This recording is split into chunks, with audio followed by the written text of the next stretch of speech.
नमस्कार दोस्तों, स्वागत है आप सभी का राजस्थान 360 चैनल पर। अगर आप लोगों ने चैनल को सब्सक्राइब नहीं किया है, तो चैनल को सब्सक्राइब ज़रूर कर लें। ये चैनल जो है आपके राजस्थान के जितने भी एग्ज़ाम्स हैं, उन सभी के लिए डेडिकेटेड है।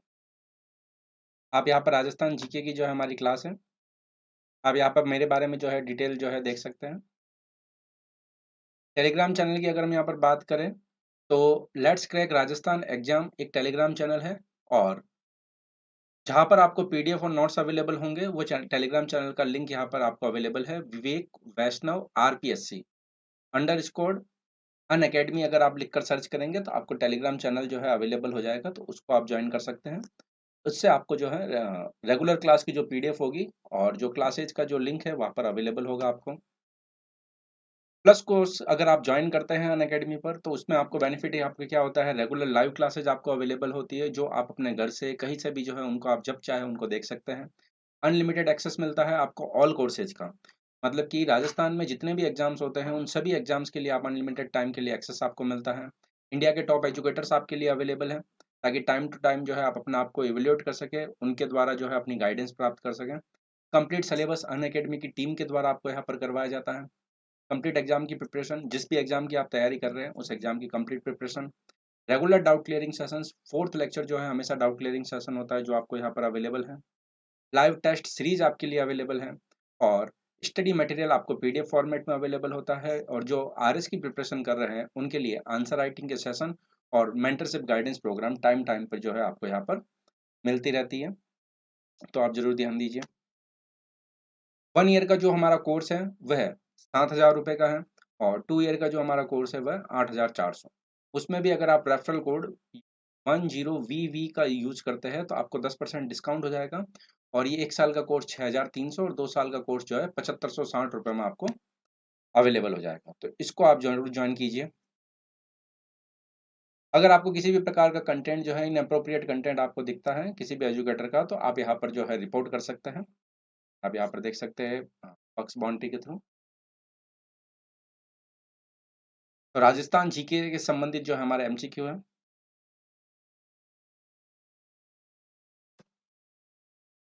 राजस्थान स्थित मत्स्य देश का एक राजा, जो महाभारत युद्ध में युधिष्ठिर की ओर से लड़ा और वीर गति को प्राप्त हुआ।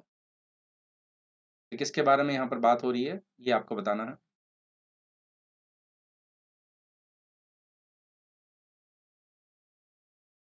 राजस्थान स्थित मत्स्य देश का एक राजा, जो महाभारत युद्ध में युधिष्ठिर की ओर से लड़ा और वीर गति को प्राप्त हुआ।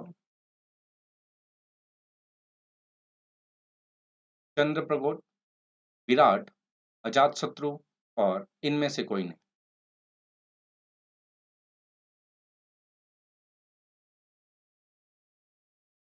तो यहाँ पर किसके बारे में बात हो रही है, तो उसकी अगर हम यहाँ पर बात करें, तो विराट के बारे में बात हो रही है। बी, राजस्थान के अधिकांश भाग पर गुप्त वंश का आधिपत्य स्थापित करने वाला गुप्त शासक था। तो राजस्थान के अधिकांश भाग पर गुप्त वंश का आधिपत्य स्थापित करने वाला गुप्त शासक कौन सा था? चंद्रगुप्त द्वितीय, समुद्रगुप्त, कुमारगुप्त और स्कंदगुप्त।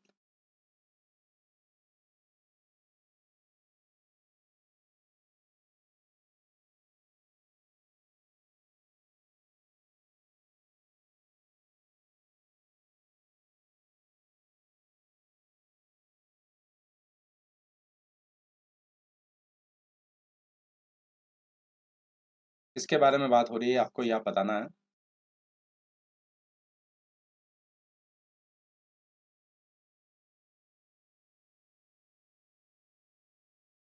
तो राजस्थान के अधिकांश भाग पर गुप्त वंश का आधिपत्य स्थापित करने वाला शासक जो है चंद्रगुप्त द्वितीय, ये सेकंड है, चंद्रगुप्त द्वितीय।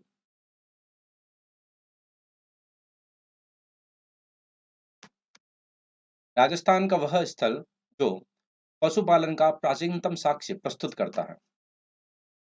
जहाँ से हमको पशुपालन के प्राचीनतम साक्ष्य मिलते हैं, तो राजस्थान का वह कौन सा स्थल है? दर, आहड़, कालीबंगा और बागोर।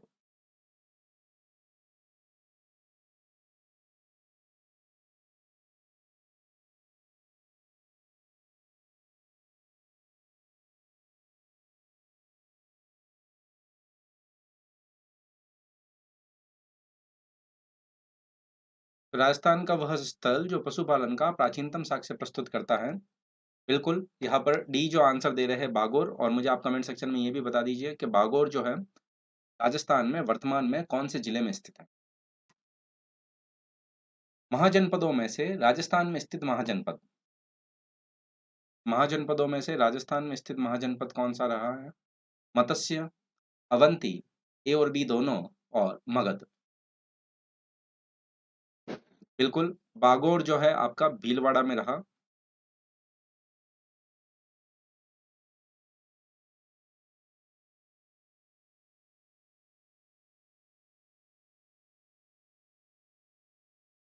बागोर, भीलवाड़ा।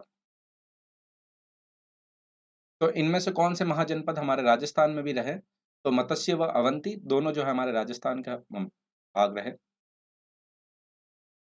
राजस्थान में खेल जगत का सर्वोच्च सम्मान दिया जाता है। गुरु Vashishtha award, Jawahar award, Maharana Pratap award, और राजस्थान खेल रत्न अवार्ड। तो खेल जगत में सर्वोच्च सम्मान जो है हमारे राजस्थान का कौन-सा है?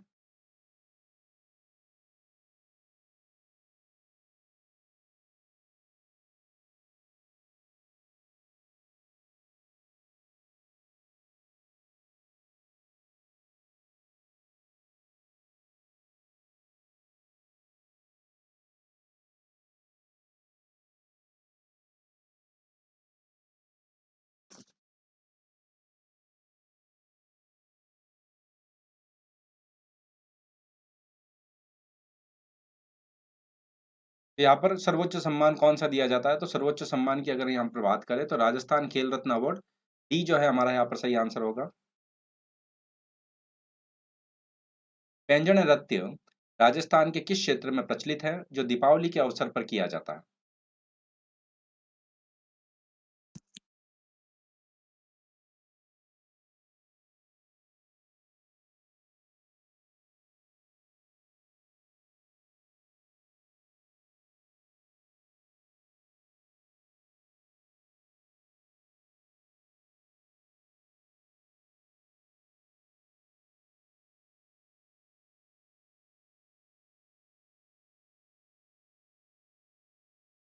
अवंती की अगर हम यहाँ पर बात करें, अवंती आपको जो है संपूर्ण जो हमारा पूर्वी राजस्थान जो क्षेत्र है, उसमें मिलेगा। और पेंजण नृत्य की अगर हम यहाँ पर बात करें, तो पेंजण नृत्य जो है हमारा बागड़ क्षेत्र, डी हमारा सही आंसर हो जाएगा यहाँ पर। निम्नलिखित में से कौन से उत्सव का आयोजन बूंदी में होता है? इनमें से वे कौन सा उत्सव है जिसका आयोजन बूंदी में होता है? ग्रीष्मोत्सव, गणगौर, कजली तीजोत्सव, और वैलून उत्सव।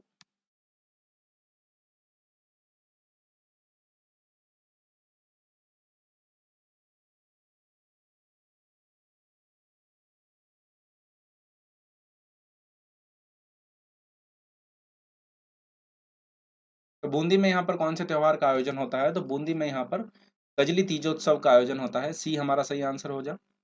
कजली तीज भाद्रपद कृष्ण तृतीया को मनाई जाती है।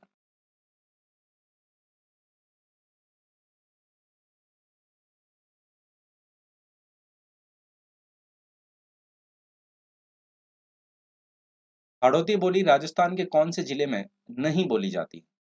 तो वे हमारे राजस्थान का कौन सा जिला है जहाँ पर हाड़ौती बोली नहीं बोली जाती है? बारां, कोटा, झालावाड़, और टोंक।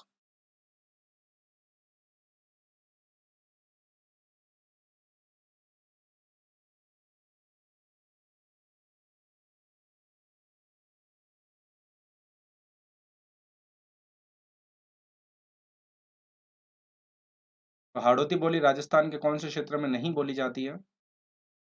तो ये आपको पता है, हाड़ौती बोली की अगर हम यहाँ पर बात करें तो कोटा, बारां, बूंदी और झालावाड़ हाड़ौती क्षेत्र है, तो वहाँ पे टोंक में नहीं बोली जाएगी।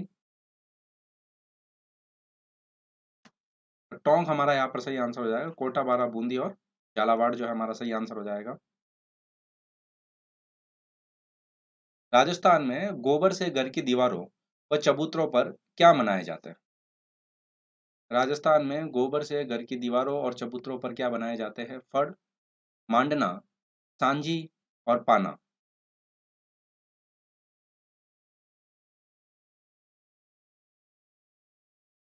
गोबर से और घर की दीवारों और चबूतरों पर क्या बनाए जाते हैं?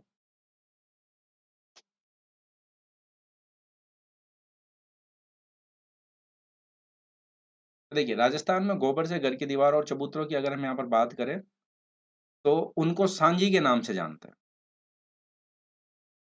ठीक है? तो यहाँ पर सी हमारा सही आंसर होगा, सांजी। पाने जो होते हैं, सी हमारा यहाँ पर सही आंसर हो जाएगा, या इसका तो सांजी। पाने जो है, पन्नों पर बनाए जाते हैं। पन्नों मतलब कि पेपर। ठीक है? तो यहाँ पर गोबर से जो है, इस प्रश्न का आंसर तो होगा हमारा सांजी। ठीक है? इस प्रश्न का सी आंसर हमारा सही आंसर होगा। कृष्ण भक्त मीराबाई का मंदिर राजस्थान में कहाँ पर है? तो राजस्थान में वह कौन-सा स्थान है जहाँ पर कृष्ण भक्त मीराबाई का मंदिर मिलता है? झालावाड़, मेड़ता, जोधपुर और पुष्कर।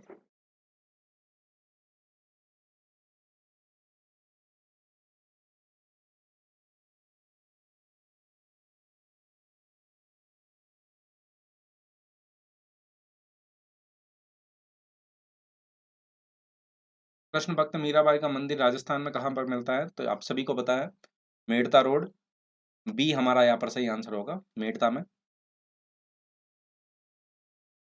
मेजर राज्यवर्धन सिंह राठौड़ का संबंध किस खेल से है? तो इनमें से वह कौन-सा खेल है जिससे मेजर राज्यवर्धन सिंह राठौड़ का संबंध रहा है? तीरंदाजी, नौकायन, निशानेबाजी और तैराकी।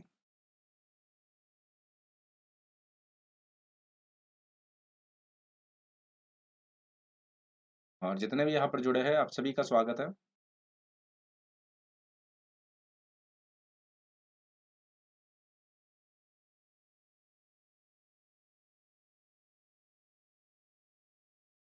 तो मेजर राज्यवर्धन सिंह राठौड़ का संबंध जो है इनमें से किससे रहा है? तो वह निशानेबाजी से रहा है। सी हमारा बिल्कुल सही आंसर दे रहे हैं आप। राजस्थान में मिलने वाले प्राक हड़प्पा स्थल है। राजस्थान में मिलने वाले प्राक हड़प्पा स्थल जो है यहाँ पर कौन से हैं?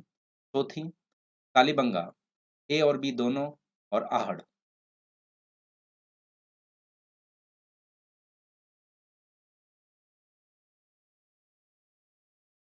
तो राजस्थान में मिलने वाले प्राक हड़प्पा स्थल जो है कौन से हैं?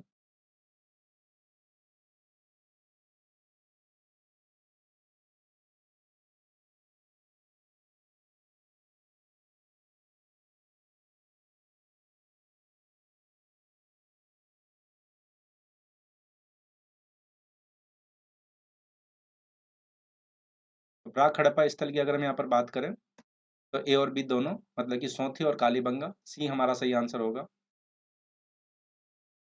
राजस्थान सरकार ने खेल रत्न पुरस्कार की स्थापना, राजस्थान सरकार जो है खेल रत्न पुरस्कार की स्थापना कब से करती है? 1992, 1993, 1994 और 1995।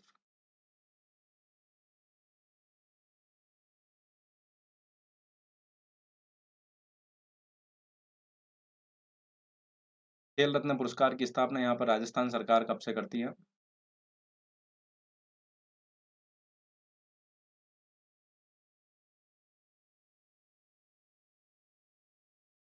खेल रत्न पुरस्कार की अगर हम यहाँ पर बात करें, तो राजस्थान सरकार जो है यहाँ पर करती है 1994।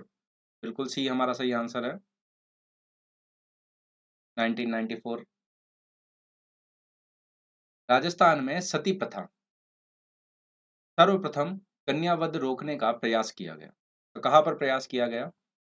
उदयपुर में, बीकानेर में, जयपुर में और जोधपुर में।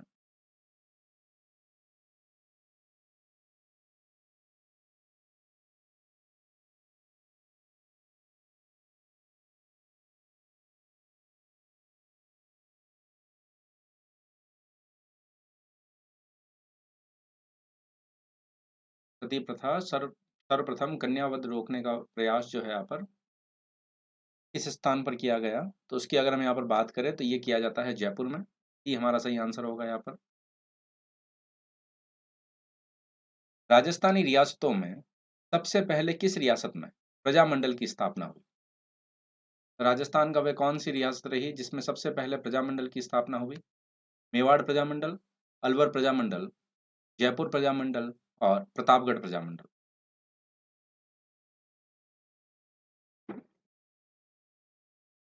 तो राजस्थानी रियासतों में सर्वप्रथम किस रियासत में प्रजामंडल की स्थापना हुई?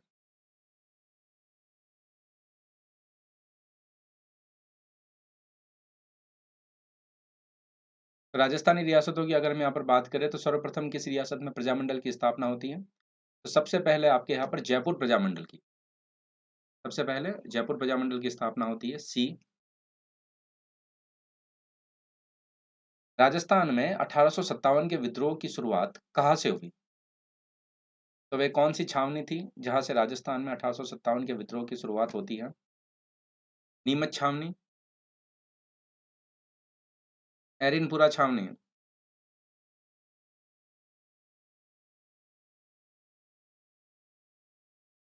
देवली छावनी और नसीराबाद छावनी।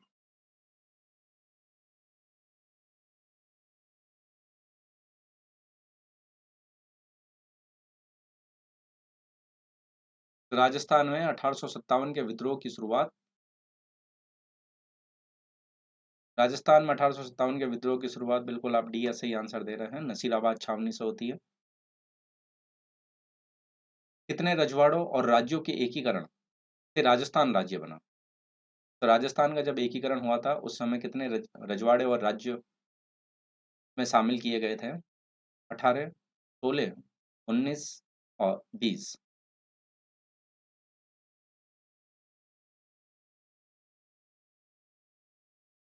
कितने रजवाड़ों और राज्यों के एकीकरण से राजस्थान राज्य बना?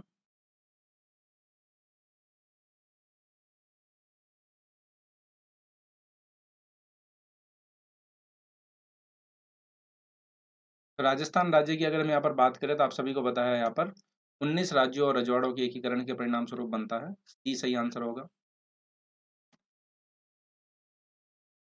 राजस्थान में स्थित चाकसू में शीतला माता का मेला कब बढ़ता है? तो राजस्थान में स्थित चाकसू जो है वहां पर शीतला माता का मेला कब बढ़ता है? वैशाख पूर्णिमा को, वैशाख शुक्ल तृतीया, वैशाख शुक्ल द्वितीया और वैशाख कृष्ण अष्टमी।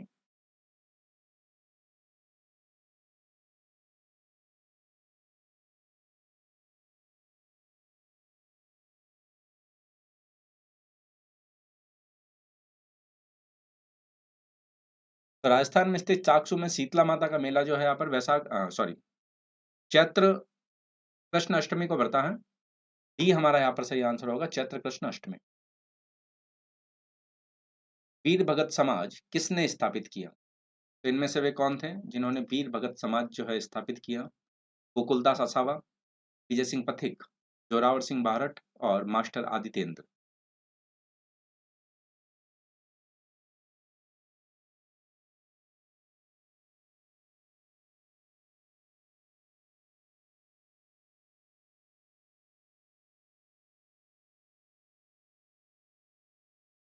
वीर भगत समाज जो है इनमें से किसने स्थापित किया?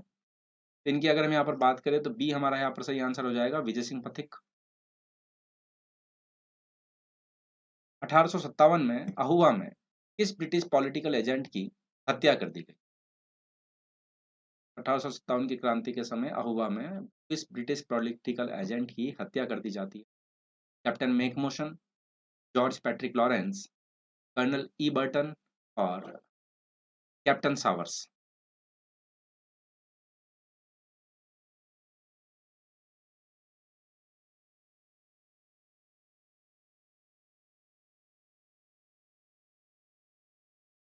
तो यहाँ पर किसके बारे में बात हो रही है ये आपको बताना है। 1857 में अहुआ में किस ब्रिटिश पॉलिटिकल एजेंट की हत्या कर दी गई?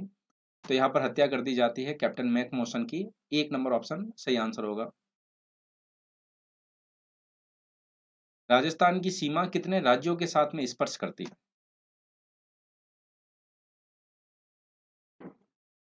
कितने राज्य है हमारे, उनके साथ में राजस्थान की जो सीमा है, बाउंड्री जो है शेयर होती है?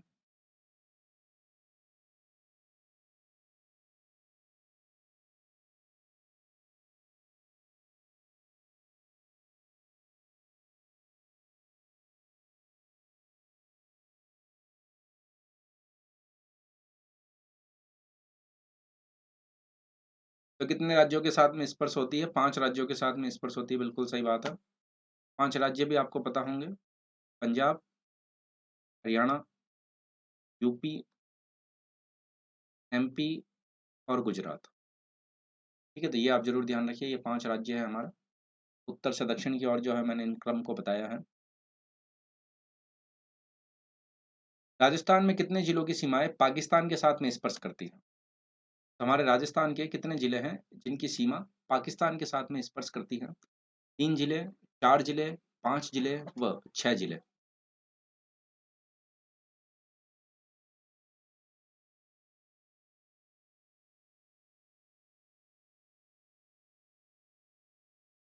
राजस्थान के कितने जिलों की सीमाएँ पाकिस्तान के साथ में स्पर्श करती हैं?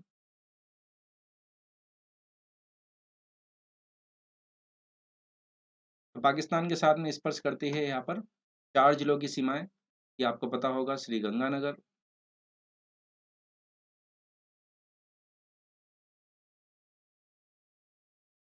बीकानेर, जैसलमेर और बाड़मेर। 4 जिलों की सीमाएँ हैं, ये आप ज़रूर ध्यान रखिए। निम्नलिखित राज्यों में से कौन से उत्तर प्रदेश के सीमावर्ती हैं? तो यूपी के साथ में कौन से राज्य जो है सीमा लगाते हैं? पंजाब, राजस्थान, छत्तीसगढ़ व झारखंड।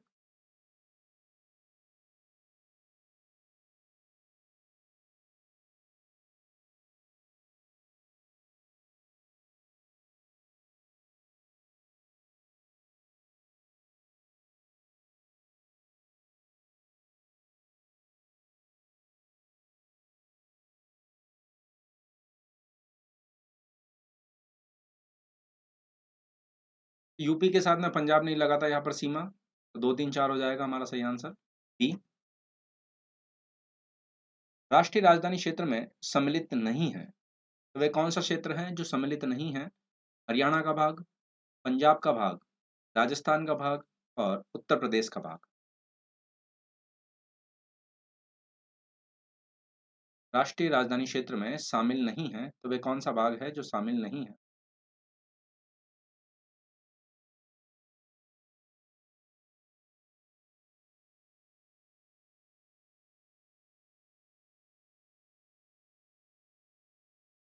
तो यहाँ पर राष्ट्रीय राजधानी क्षेत्र में पंजाब का भाग शामिल नहीं है, बाकी हरियाणा, राजस्थान व यूपी का भाग यहाँ पर शामिल है। NCR, national capital region. Bharat के किस राज्य का समुद्री तट सर्वाधिक है? मतलब कि सबसे अधिक लंबा है, वह कौन सा राज्य है हमारा? आंध्र प्रदेश, महाराष्ट्र, गुजरात व तमिलनाडु।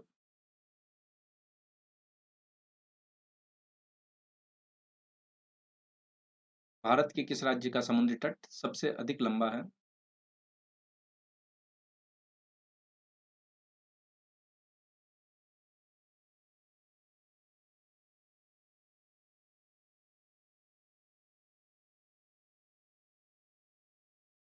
तो यहाँ पर गुजरात का जो समुद्री तट है वह हमारा सबसे अधिक लंबा, बिल्कुल सी आप सही आंसर दे रहे हैं। कर्क रेखा निम्नलिखित में से किन राज्यों से होकर गुजरती है? तो भारत के वे कौन-कौन से राज्य हैं जहाँ से कर्क रेखा होकर गुजरती हैं? गुजरात, छत्तीसगढ़, उत्तर प्रदेश और झारखंड। तो वे कौन-कौन से राज्य हैं जहाँ से हमारी कर्क रेखा गुजरती है?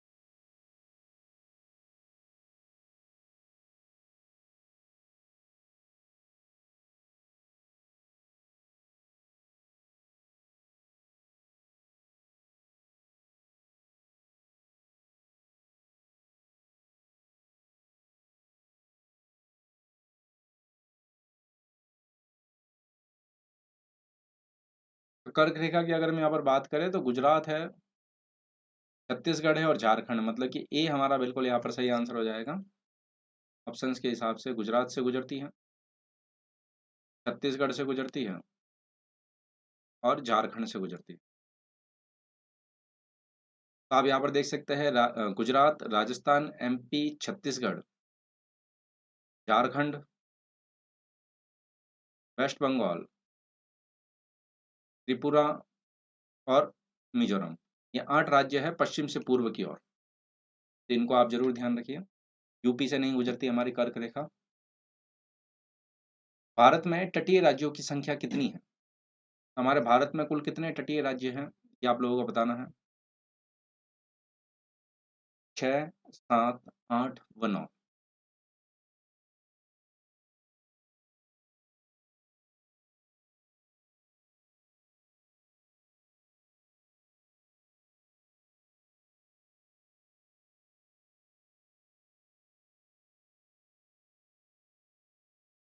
भारत में तटीय राज्यों की संख्या कितनी है? तो तटीय राज्यों की संख्या की अगर हम यहाँ पर बात करें, बिल्कुल डी, 9 है हमारे भारत में तटीय राज्य। तटीय राज्यों के बारे में अगर हम यहाँ पर देखें,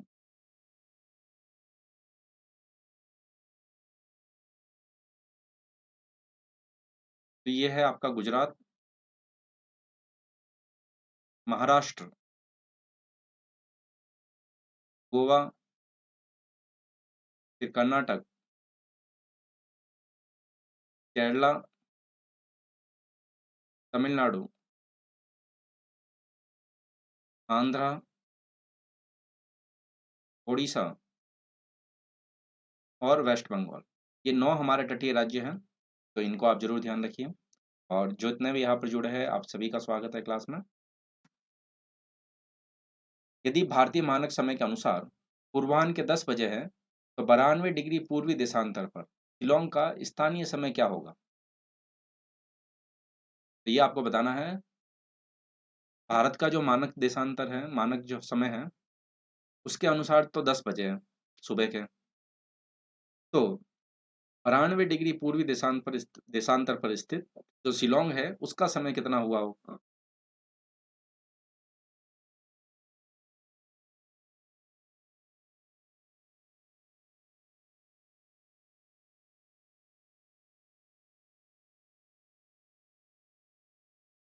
तो उसकी अगर हम यहाँ पर बात करें कितना हुआ होगा, तो ये बी 10:38 जो है पूर्वाह्न हुआ होगा। वो कैसे हुआ होगा, तो देखिए,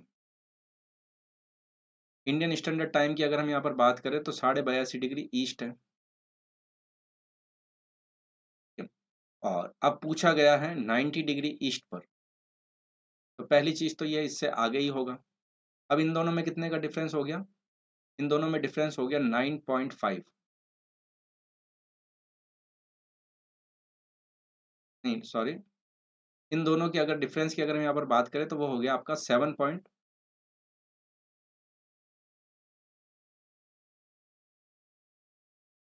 ठीक है, तो 90 में से 82.5 को अगर हम यहाँ पर सब्ट्रैक्ट करेंगे, तो यहाँ पर लगभग जो हमको मिल जाएगा वो कितना मिल जाएगा? 90 माइनस 82.5। तो ये अगर हम यहाँ पर डिफरेंस की अगर हम बात करें, तो ये डिफरेंस हमको मिलता है यहाँ पर 7.5 का।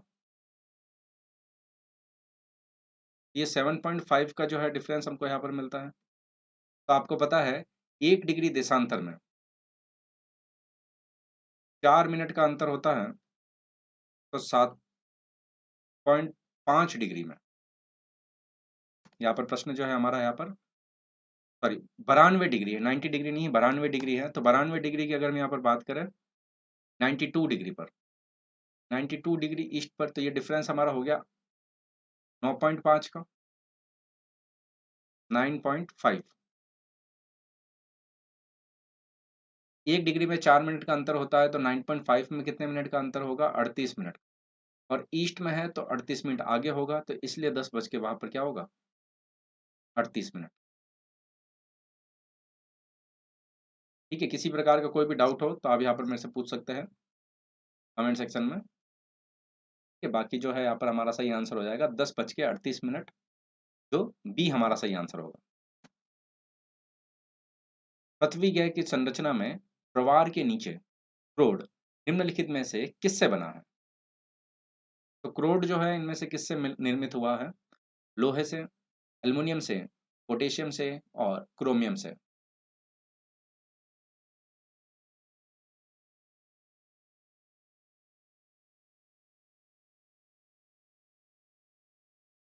पृथ्वी ग्रह की संरचना में प्रवार के नीचे क्रोड निम्नलिखित में से किससे बना है? तो सियाल, सीमा व नीफे। नीफे की अगर हम यहाँ पर बात करें तो प्रवाल के नीचे क्रोड जो है हमको नीफे, निकल व फेरस, तो लोहे से बना है। ये हमारा यहाँ पर सही आंसर हो जाएगा। प्लस के फीचर्स अभी हमने डिस्कस किए थे कि आपको ये बेनिफिट मिलते हैं, तो आप यहाँ पर देख सकते हैं रेगुलर लाइव क्लासेज आपके लिए, अनलिमिटेड एक्सेस है सब एजुकेटर का, साथ ही सभी कोर्सेज का, टॉप एजुकेटर्स आपके लिए यहाँ पर अवेलेबल है, कंप्लीट सिलेबस है, कंप्लीट एग्जाम्स की प्रिपरेशन, सभी एग्जाम्स की प्रिपरेशन आपको यहाँ पर होती है, रेगुलर डाउट क्लियरिंग सेशंस आपको मिलते हैं, वही live test series, study material PDF form में, आंसर राइटिंग के सेशन और मेंटरशिप गाइडेंस प्रोग्राम आपको यहाँ पर मिलता है। टेस्टिमोनियल्स स्टूडेंट्स के द्वारा दिए गए आप यहाँ पर देख सकते हैं। साथ ही अगर आप 24 महीने का सब्सक्रिप्शन लेते हैं तो वह सब्सक्रिप्शन 3 महीने के लिए फ्री है। आप इसको ज़रूर जॉइन कीजिए। जो सब्सक्रिप्शन नहीं ले सकते हैं उनके लिए स्कॉलरशिप टेस्ट है। 12 महीने आप यहाँ पर देख सकते हैं हर संडे को सुबह 10 बजे स्कॉलरशिप टेस्ट होता है। इसमें फर्स्ट रैंकर को 100% स्कॉलरशिप, सेकंड व थर्ड रैंकर को 50% और 4 से 25 रैंकर को 25% स्कॉलरशिप आपको यहाँ पर मिलती है। टेस्ट सीरीज है ग्राम विकास अधिकारी के लिए, ग्राम सेवक के लिए और राजस्थान पुलिस कांस्टेबल के लिए। आप यहाँ पर देख सकते हैं। सेकंड ग्रेड व फर्स्ट ग्रेड के लिए आप यहाँ पर फ्री टेस्ट सीरीज ज्वाइन कर सकते हैं। साथ ही ग्राम विकास अधिकारी और आरएस प्रारंभिक परीक्षा जो अगले आने वाली प्रारंभिक परीक्षा होगी और 2022 जो है आप यहाँ पर संपूर्ण तैयारी कर सकते हैं ग्रामीण विकास अधिकारी और कांस्टेबल के लिए। टेस्ट सीरीज साथ ही सेकंड ग्रेड और फर्स्ट ग्रेड का जो है कंप्लीट सिलेबस आपको यहाँ पर करवाया जाता है, तो आप इसको जरूर ज्वाइन कीजिए। तो 12 महीने का जो हमारा सब्सक्रिप्शन है ये 7,000 रुपये का है। 24 महीने का जो है 8,400 का। 24 महीने की वैलिडिटी जो है अभी 27 महीने की है। 10 VV रेफरल कोड के साथ में अगर आप ज्वाइन करते हैं आपको यही कोर्स जो है 6,300 और 7,560 रुपये में अवेलेबल होता है। तो आसान किस्तों में भी आप इसको ज्वाइन कर सकते हैं। किसी भी प्रकार का कोई भी डाउट हो तो आप मुझे अनअकैडमी के लर्निंग ऐप पर जो है मैसेज करके पूछ सकते हैं। यूपी, एमपी, बिहार व राजस्थान इन सभी की कंप्लीट प्रिपरेशन आपको 10 VV रेफरल कोड के साथ में 1,130 रुपये प्रति माह में अवेलेबल है। ठीक है, तो आप इसको जरूर ज्वाइन कीजिए।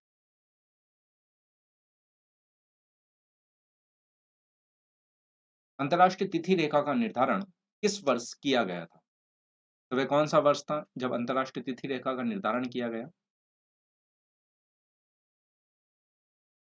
1995, 1896, 1997 और 1884। अंतर्राष्ट्रीय तिथि रेखा का निर्धारण इनमें से कौन से वर्ष में किया गया?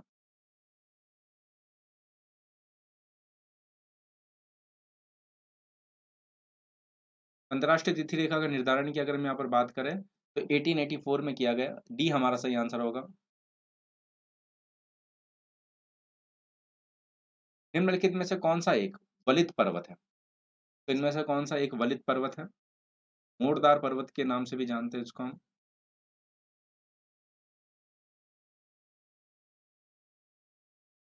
या फिर हम उसको फोल्डेड माउंटेन के नाम से भी जानते हैं।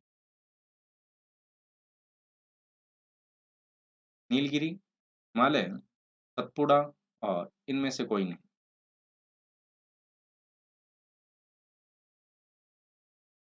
तो कौन सा एक वलित पर्वत है? तो वलित पर्वत की अगर हम यहाँ पर बात करें तो हिमालय एक मोड़दार पर्वत है, वलित पर्वत है। पठारी क्षेत्रों में विश्व की कितनी प्रतिशत जनसंख्या निवास करती है? जो हमारे पठार हैं उनमें विश्व के कितनी प्रतिशत जनसंख्या का निवास है? 4%, 6%, 9% व 50%।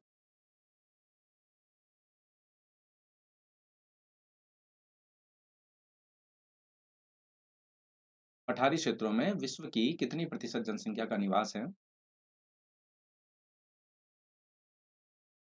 तो पठारी क्षेत्र की अगर हम यहाँ पर बात करें तो पठारी क्षेत्रों में विश्व की 9% जनसंख्या का निवास है। ये सही आंसर होगा हमारा 9%। भूकंप में धरातलीय तरंगे होती है, तो वे कौन सी तरंगे हैं जिनको हम धरातलीय तरंगों के नाम से भी जानते हैं? प्राथमिक तरंगे, गौण तरंगे मतलब कि सेकेंडरी, ये आपकी हो जाएगी P wave, P wave, P wave, S wave और L wave. Primary waves, secondary waves और एल वेव्स। तो धरातलीय तरंगों की अगर हम यहाँ पर बात करें तो ये हो जाएगी हमारी एल वेव्स। सी हमारा यहाँ पर सही आंसर होगा। लव तरंगों के नाम से भी इनको जाना जाता है क्योंकि इनकी खोज जो है यहाँ पर लव नामक वैज्ञानिक ने की। निम्नलिखित नदियों में से राजस्थान में कौन सी रुंडित सरिता कहलाती है? राजस्थान की वे कौन सी नदी है जिसे हम रुंडित सरिता के नाम से जानते हैं? वाकल, खारी, बाणगंगा और कोठारी।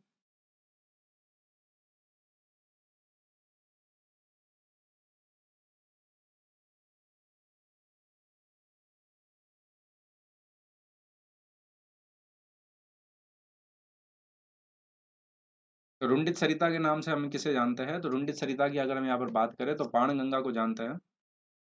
सी हमारा सही आंसर होगा, बाणगंगा या रुंडित सरिता।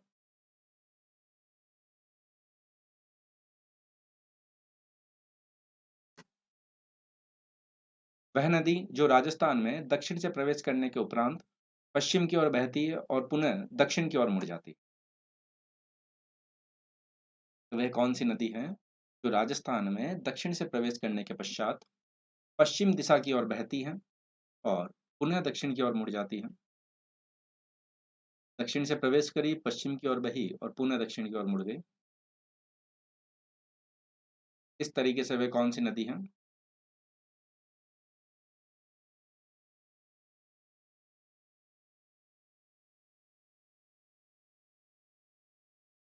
तो यहाँ पर अगर हम बात करें तो वह नदी हो जाएगी हमारी माही नदी।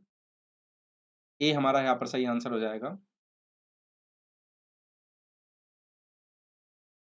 यहाँ पर अगर हम बात करें तो राजस्थान जहाँ पर भी पूछा जाएगा आपसे, उन सभी कोर्सेज के लिए जो है ये क्लास जो है हेल्पफुल होगी। चाहे वो फर्स्ट ग्रेड की हो, चाहे वह सेकंड ग्रेड की हो, चाहे वह पुलिस कांस्टेबल के लिए हो, चाहे वीडियो के लिए हो, चाहे वह आरएस के लिए हो, राजस्थान के जितने भी एग्जाम्स हैं उन सभी के लिए आपकी ये जो क्लास है हमारी हेल्पफुल होगी। आप इस क्लास को जो है अटेंड कर सकते हैं। हिजराल की पहाड़ियों से निकलने वाली खारी नदी निम्नलिखित में से किस अपवाह तंत्र का भाग है? तो खारी नदी जो है इनमें से कौन से अपवाह तंत्र का भाग है? बंगाल की खाड़ी, अरब सागरीय अपवाह, अनिश्चित अपवाह और आंतरिक अपवाह।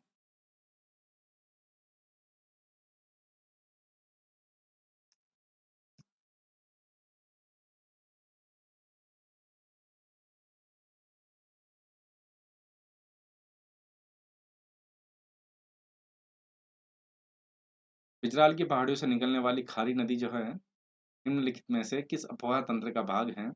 तो उसकी अगर हम यहाँ पर बात करें तो यह है बंगाल की खाड़ी अपवाह। बिल्कुल ए जो आंसर दे रहे हैं आप सही आंसर दे रहे हैं। बंगाल की खाड़ी अपवाह का भाग है। अपवाह क्षेत्र की दृष्टि से राजस्थान की नदी प्रणालियों का अवरोही क्रम है।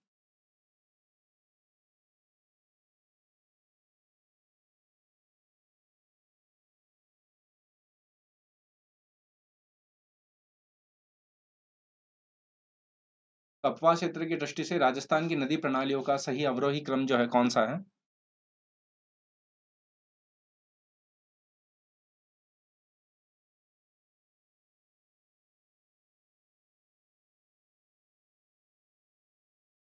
तो इसकी अगर हम यहाँ पर बात करें तो बिल्कुल बी, बनास, लूणी, चंबल और माही। यहाँ पर सही आंसर होगा बनास, फिर लूणी, फिर चंबल और फिर माही। ये उनका अवरोही क्रम होगा अफवाह की दृष्टि से। निम्नलिखित में से कौन सा सुमेलित नहीं है? तो इनमें से कौन सा सुमेलित नहीं है वो बताना है। माही, जाखम, लूणी, सुकड़ी, बनास, मेज, चंबल और पार्वती।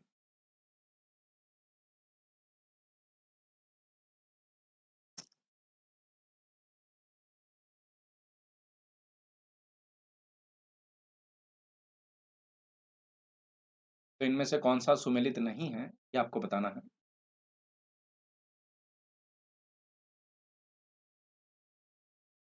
तो सुमेलित नहीं की अगर हम यहाँ पर बात करें तो कौन सा सुमेलित नहीं है? तो बनास और मेज जो है हमारा यहाँ पर सुमेलित नहीं है। बनास की सहायक नदी नहीं है मेज। कांबर झील में नहीं गिरने वाली नदी। तो कौन-सी नदी है यहाँ पर जो सांभर झील में नहीं गिरती हैं? मेंथा, कांतली, खंडेला, खंडेल या खंडेला?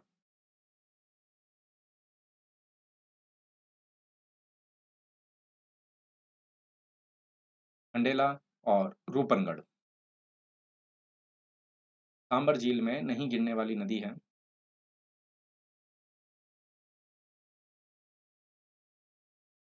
सांभर झील में नहीं गिरने वाली नदी की अगर हम यहाँ पर बात करें तो कांतली नदी है। बाकी रूपनगढ़ है, मेंथा है, खारी है, खंडेला है, ये सारी नदियाँ जो हैं सांभर झील में जल को लेकर आती हैं।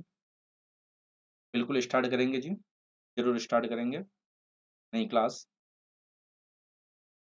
अनास, एराव, सोम जिस नदी की सहायक नदी है वह कौन-सी है? तो अनास, एराव और सोम जो है कौन-सी नदी की सहायक नदियाँ हैं? माही, बनास, साबरमती और काली सिंध।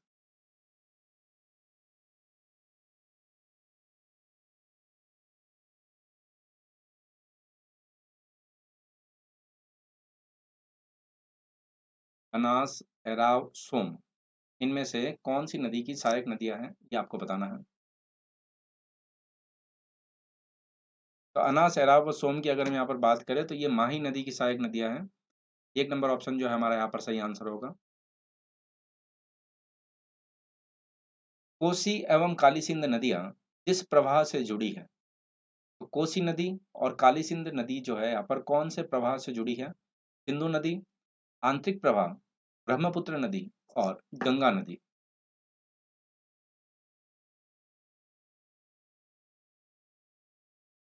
कोसी और काली सिंध यहाँ पर कौन से अपवाह तंत्र से जुड़ी हुई है?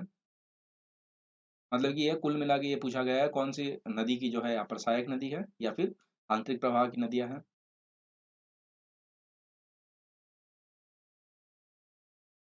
तो कोसी और काली सिंध की अगर हम यहाँ पर बात करें तो ये गंगा नदी की अपवाह तंत्र से जुड़ी है। काली सिंध आप लोगों को पता है चंबल की सहायक नदी है।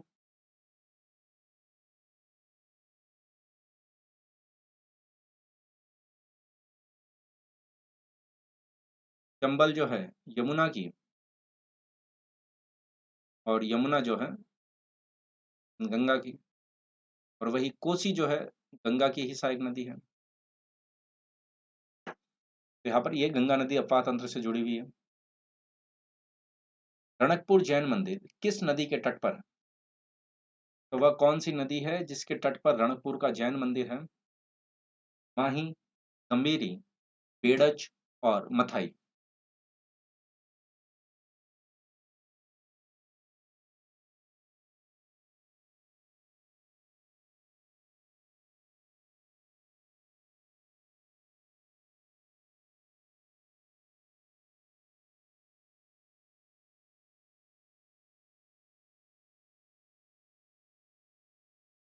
रणकपुर का जैन मंदिर कौन सी नदी के तट पर है? बिल्कुल डी आप सही आंसर दे रहे हैं। मथाई नदी के तट पर हमको मिलता है रणकपुर का जैन मंदिर। किस नदी पर ईस्ट वेस्ट कॉरिडोर के अधीन हैंगिंग ब्रिज बनाया गया है? राजस्थान की वह कौन सी नदी है जिस पर ईस्ट वेस्ट कॉरिडोर के अधीन हैंगिंग ब्रिज है? बनास नदी, चंबल नदी, काली सिंध नदी और लूनी नदी।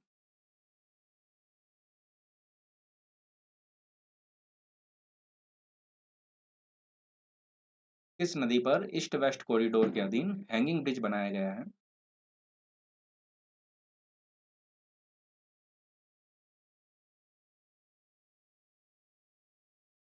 तो हैंगिंग ब्रिज जो है यहाँ पर चंबल नदी पर है। डी बिल्कुल आप सही आंसर दे रहे हैं या 2 नंबर ऑप्शन जो आंसर दे रहे हैं।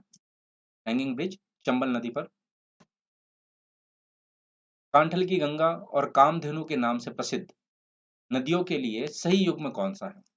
तो किस नदी को कांठल की गंगा के नाम से जानते हैं और कौन-सी नदी को कामधेनु के नाम से जानते हैं? बनास और काली सिंध, लूनी और परबन, जोजरी व बाणगंगा, माही व चंबल।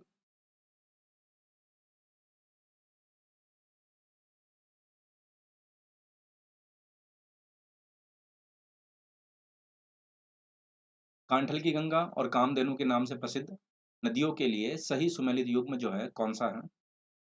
तो कांठल की गंगा और कामधेनु के लिए प्रसिद्ध तो अगर हम यहाँ पर बात करें तो कांठल की गंगा,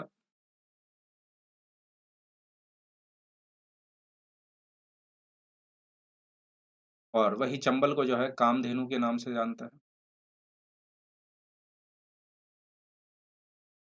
निम्नलिखित में से किस जिले से चंबल नदी नहीं गुजरती है? नमस्कार जी, जितने भी यहाँ पर जुड़े हैं आप सभी का स्वागत है। तो यहाँ पर वह कौन-सी नदी है जिला है जहाँ से चंबल नदी नहीं गुजरती है? चित्तौड़गढ़, कोटा और झालावाड़। डी जो है इनमें से कोई नहीं।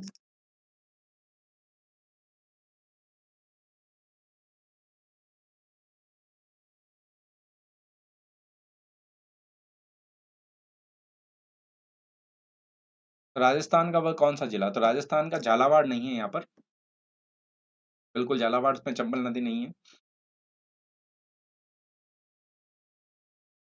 बीकानेर से प्रवाहित होने वाली नदी है।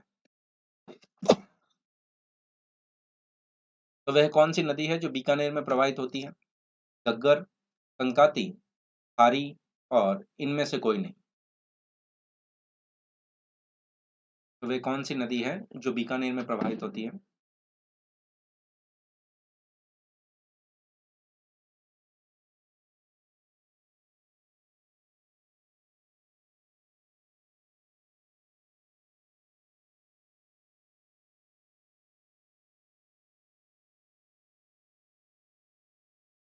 तो बीकानेर से प्रवाहित होने वाली नदी की अगर हम यहाँ पर बात करें तो बीकानेर में कोई भी नदी नहीं है, तो डी हमारा यहाँ पर सही आंसर होगा। मानस वाकल नदी का उद्गम स्थल है। तो इनमें से मानस वाकल नदी का उद्गम स्थल जो है कौन-सा है?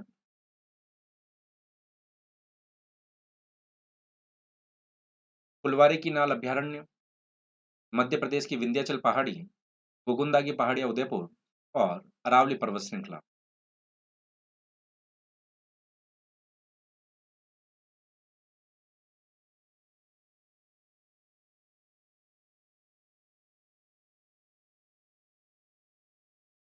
मानस वाकल नदी का उद्गम स्थल इनमें से कौन-सा है? तो उसकी अगर हम यहाँ पर बात करें तो गोगुंदा की पहाड़ियाँ उदयपुर, डी हमारा यहाँ पर सही आंसर होगा।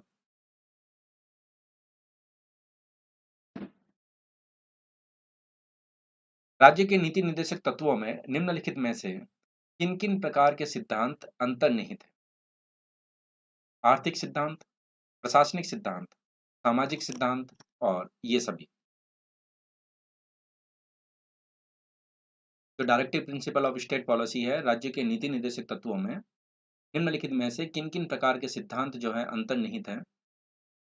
आर्थिक सिद्धांत, प्रशासनिक सिद्धांत, सामाजिक सिद्धांत और ये सभी।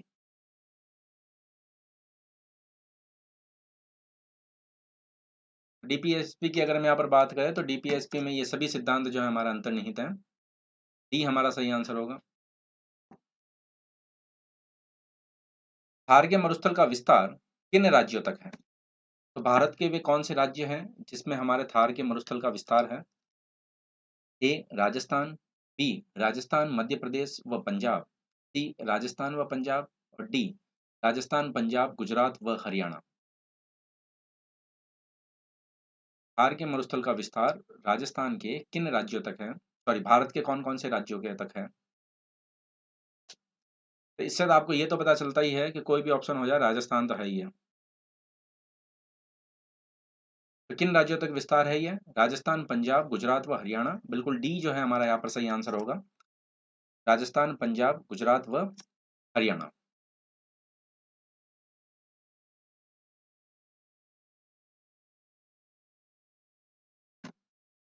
तो आज की क्लास में जो हम इतने प्रश्नों को करेंगे। रेगुलर क्लासेस के बारे में बात करूँ तो रात्रि 9 बजे आपको क्लास अवेलेबल होती है। इस क्लास को ज़रूर जॉइन कीजिए। राजस्थान के जितने भी एग्ज़ाम्स आने वाले हैं, उन सभी के लिए आपको बेनिफिशियल होगी। फ्री स्पेशल क्लासेस को भी आप अटेंड कर सकते हैं। रेफरल कोड 10VV का इस्तेमाल कर सकते हैं। इससे आपको जितनी भी क्लासेज हैं हमारी फ्री अनअकैडमी पे किसी भी एजुकेटर की, तो सारे एजुकेटर्स की सारी क्लासेज को देखने के लिए आप इस रेफरल कोड का यूज़ करके एडमिशन भी ले सकते हैं। इससे आपको 10% डिस्काउंट मिलेगा और फ्री जॉइन करना चाहते हैं तो फ्री भी जॉइन कर सकते हैं। ठीक है? स्कॉलरशिप टेस्ट अवेलेबल है। रेगुलर 9 बजे क्लास होती है, उसको आप ज़रूर अटेंड कीजिए। लेक्चर पसंद आए तो इसको लाइक ज़रूर करना, शेयर ज़रूर करना और चैनल को सब्सक्राइब नहीं किया तो सब्सक्राइब कर लीजिए। इससे आपको जो है रेगुलर नोटिफ़िकेशन मिलते रहेंगे और बेल आइकन को प्रेस कीजिए रेगुलर नोटिफ़िकेशन के लिए। ठीक है जी? तो thank you so much, thanks a lot, bye take